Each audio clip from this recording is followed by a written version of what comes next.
అధ్యక్ష, తుంగభద్ర కానీ లేకపోతే సుంకేశ్లో కానీ లేకపోతే కృష్ణానది జలాలు కానీ కర్ణాటక రాష్ట్రం నుంచి మొట్టమొదట మహబూబ్నగర్ జిల్లాలో అలంపూర్ గద్వాల ప్రాంతంలో వస్తాయి అధ్యక్ష. మొట్టమొదటి ప్రాజెక్టు జూరాల దగ్గర.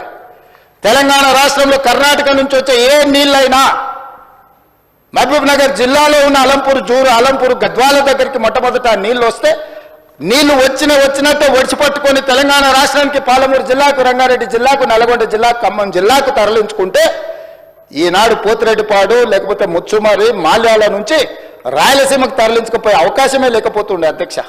మహబూబ్నగర్ జిల్లాలో కర్ణాటక నుంచి ఎంటర్ అయిన నీళ్లు ఈరోజు తిరిగి మళ్ళీ రాయలసీమ పోయి మళ్ళీ వెనక్కొచ్చి మళ్ళీ శ్రీశైలంకి వచ్చినప్పుడు ఒకవైపు రాయలసీమ ఇంకొక వైపు మహబూబ్నగర్ ఉంటే మొత్తం కల్వకుర్తి లేకపోతే పాలమూరు, రంగారెడ్డి అన్ని ప్రాజెక్టులు కలిపితే కూడా రోజుకు 2 టీఎంసీలు తీసుకునే కెపాసిటీ మన ప్రాజెక్టులలో లేదు.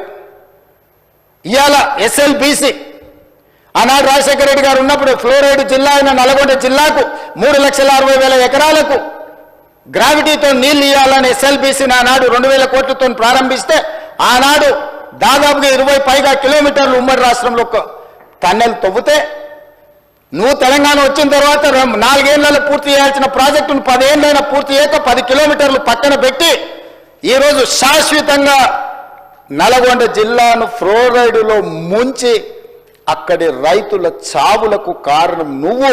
ఆ ప్రాజెక్టు పూర్తి చేస్తే ఎవ్రీ డే 4,000 క్యూసెక్కులు నీళ్లు తీసుకపోతే గ్రావిటీతోనే రూపాయి ఖర్చు కూడా లిఫ్టుల మీద పెట్టాల్సిన అవసరం లేకుండా ప్రాజెక్టు కంప్లీట్ అయి ఉండేది అధ్యక్ష.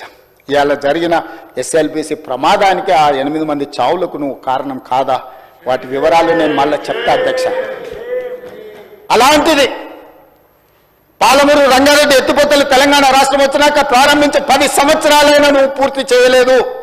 ఈనాడు చంద్రబాబు నాయుడు గారైనా ఆంధ్రప్రదేశ్ అయినా కేంద్రమైనా ఈ ప్రాజెక్టులను అడ్డుకుంటుంది అని అంటే ఈరోజు కృష్ణానది మీద నిర్మించిన ఉమ్మడి రాష్ట్రంలో ప్రారంభించిన కల్వకుర్తి కావచ్చు, ఉమ్మడి రాష్ట్రంలో అనుమతులు ఇచ్చిన పాలమూరు, రంగారెడ్డి ఎత్తిపోతలు కావచ్చు, ఉమ్మడి రాష్ట్రంలో అనుమతి వచ్చిన మక్తల్, నారాయణపేట, కొడంగల్ ప్రాజెక్టు కావచ్చు, భీమా కావచ్చు, నెట్టంపాడు కావచ్చు, కోల్చార్ కావచ్చు, శ్రీరామ్ సాగర్, ఇందిరాసాగర్ కావచ్చు, రాజీవ్ సాగర్ కావచ్చు, కృష్ణానది మీద పరివాహక ప్రాంతంలో నిర్మాణంలో ఉన్న ప్రాజెక్టులు 60 సంవత్సరాలు పైగా ఉమ్మడి రాష్ట్రంలో పూర్తి కాని ప్రాజెక్టులు 10 సంవత్సరాలు చంద్రశేఖరరావు గారు ముఖ్యమంత్రి ఉన్నప్పుడు ఈ రాష్ట్రంలో ఎందుకు పూర్తి చేయలేదు? దక్షిణ తెలంగాణ పట్ల కృష్ణానది జలాలను మా ప్రాంతానికి ఇవ్వకుండా వివక్ష చూపించి శాశ్వతంగా మా రైతాంగం జీవితాల మీద మరణ శాసనం రాసింది చంద్రశేఖరరావు కాదా అని నేను ఇక్కడ నుంచి అడుగుతున్నా అధ్యక్ష.